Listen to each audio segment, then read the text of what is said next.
Hi guys, welcome to my new blog. তো আজকে আমাদের দিনটা শুরু হয়েছিল এই ওটসের খিচুড়ির সাথে। আর এটা আমি মায়ের থেকে শিখে নিজেই বানিয়েছিলাম। তো মা মানে হচ্ছে আমার এই বাড়ির মা, মানে শাশুড়ি মা। তো যাই হোক, আগে এটা পারতাম না, তো এখন এটা ইজিলি শিখে গেছি। বাট এইবার না আমার এই ভিডিওটা আর কন্টিনিউ করা হয়নি। তো রাত্রিবেলা ও এসে একেবারে যখন রান্না স্টার্ট করেছে, তো আজকে একটা স্পেশাল ডিশ বানাবে, তো সেখান থেকে আবার ব্লগটাকে স্টার্ট করেছি। তো চলো দেখতে থাকো, আই থিঙ্ক সো তোমাদের ভালো লাগবে।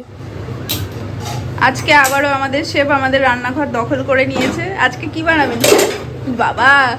হাঁড়ি পাতিল সব উল্টে পাল্টে দিচ্ছে গো। সব রেডি, দেখো ও রান্না করে কত ইজি ভাবে। এখানে আলু সিদ্ধ করা, নুন হলুদ মাখিয়ে, এখানে সবকিছু পেঁয়াজ কাটা কুটি করে রেখে দিয়েছি। এই দেখো, পেঁয়াজ টমেটো আর ধনেপাতা, আর এখানে হচ্ছে আদা রসুনের পেস্ট আছে। এটা খোলো বাবা, পায়ের উপরেই পড়তো। এবার শুধু শেপের জাদু দেখাবে হাত দিয়ে। বাবা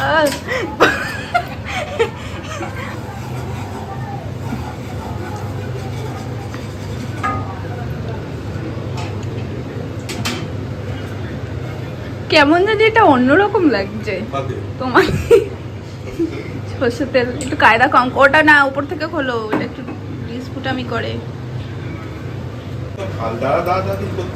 আমি কিছু করছি না, উপরটা চেপে ধরছি, এই জন্য লোকের ভালো করতে নেই। আরে ওপর থেকে ভালো করে ঢালো। বুঝছে, রাউসটা দূর থেকে নি। হ্যাঁ, আবারে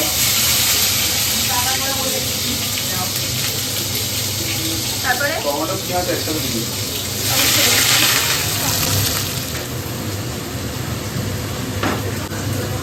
কি হয়েছে? যে হাতটা দিয়ে কাজে কাজ করেছে। হ্যাঁ, যে হাতটা দিয়েছে কাজে কাজ করেছে। হাতে মিসিং ছিল এমনি। তাই সে আর কিছু দিয়েছেন? হ্যাঁ, আর কিছু দিয়েছেন এর মধ্যে? এটা এরকম লাল লাল করে ভাজা।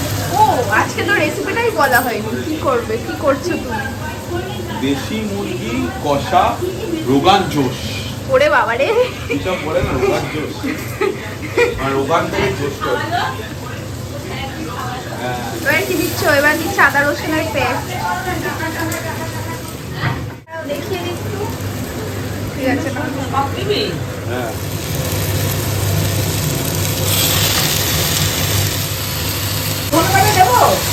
দিলে ভালো হয়। ভালো লাগবে। সব কাসুরি মেথি, কেশব পাতা। কাসুরি মেথিটার না গন্ধটা চলে যাচ্ছে, এটা মানে একটু ঢেলে রাখতে হবে।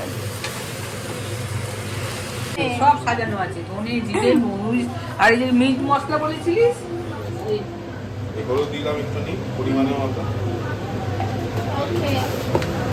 ওইটুকু হলে হয়ে যাবে? আরে হ্যাঁ রে ভাই, এত মশলা খেলে পেট খারাপ হয়ে যাবে। আচ্ছা বাবা, কে বলছে রে? তাহলে তুমি রোজ মামার দোকানে গিয়ে লাইন দাও কেন? বাইরের খাবার খাবে না? এটা কি লঙ্কা? ওটা লাল লঙ্কা, লঙ্কার গুঁড়ো, লাল লঙ্কার মিশা, গুঁড়ো, লঙ্কা গুঁড়ো আর কাশ্মীরি কাশ্মীরি লঙ্কা লঙ্কা, এটা লেখা আছে সব। হ্যাঁ রে বাবা, লঙ্কার গুঁড়ো, সব মশলা একেবারে দিয়ে দিলে ওর মধ্যে। হলুদ আর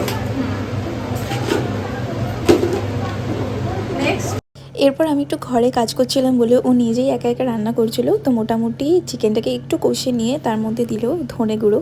আর এই ক্লিপিংসগুলো কিন্তু ও নিজেই করেছে, মানে রান্না করছে আর তার সাথে সাথে আমার জন্য ক্লিপিংসও তুলে রেখেছে। তো যাই হোক, তারপর দিল জিরের গুঁড়ো, আর এরপর দিচ্ছে একটু মানে ভালো করে কষে নিয়ে তারপর দিল কাসুরি মেথি। তো এটা একদম লাস্টে দেবে যাতে গন্ধটা খুব ভালো হয়। এরপর যেটা দিল সেটা হচ্ছে সানরাইজের মিট মশলা। দেখো যে কটা আইটেমও দিয়েছে সে কটার কিন্তু সব কটাই ক্লিপিংস খুব সুন্দর করে তোমাদের সাথে শেয়ার করছে, আর আমিও হয়তো এভাবে ভিডিও করতে পারি না। তো যাই হোক, এরপর ভালো করে আরেকটু কষে নিয়ে এরপর একটু জল দিয়ে দেবে, মানে পরিমাণ মতো যতটা জল লাগবে জল দিয়ে ফুটতে দেবে, দেন ঢাকা দিয়ে দেবে। তারপর সবার লাস্টে দেবে গরম মশলা। তারপরেই মোটামুটি তোমরা যেরকম চাইবে, ঝোল খেতে চাইলে ঝোল রাখবে, নাহলে কষা করে রাখবে। তো এভাবেই কিন্তু যতটা তোমাদের মন চায় সেভাবে রেখে খুব সিম্পলভাবে রেডি দেশি মুরগির কারি বা রোগান জোশ, যেটাই তোমরা বলতে পারো। ও অ্যাকচুয়ালি নিজের থেকে এই নামটা দিয়েছে। তো যাই হোক, মাখতে পারলে তুমি আছো তো। শিখতে পারি না। কি কি যেন বলতে যাচ্ছিলাম, দেখেছো? একটু বন্ধ করো ওটা। আমাদের শেফ কিন্তু দেখো কি সুন্দর সার্ভও করতে পারে।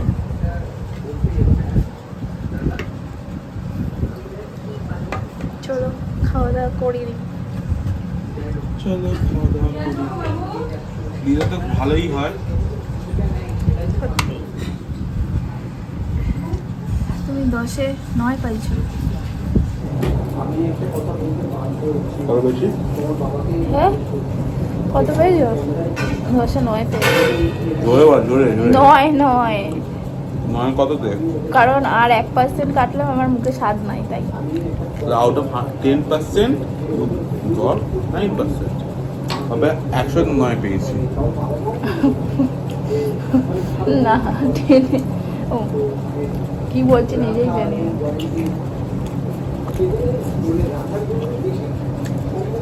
লেগটা 3.5 দেশি মুরগি, আমার বড় হয়। তোমার লেগ খাসির মাংস। হ্যাঁ। হ্যাপি গাড়ি।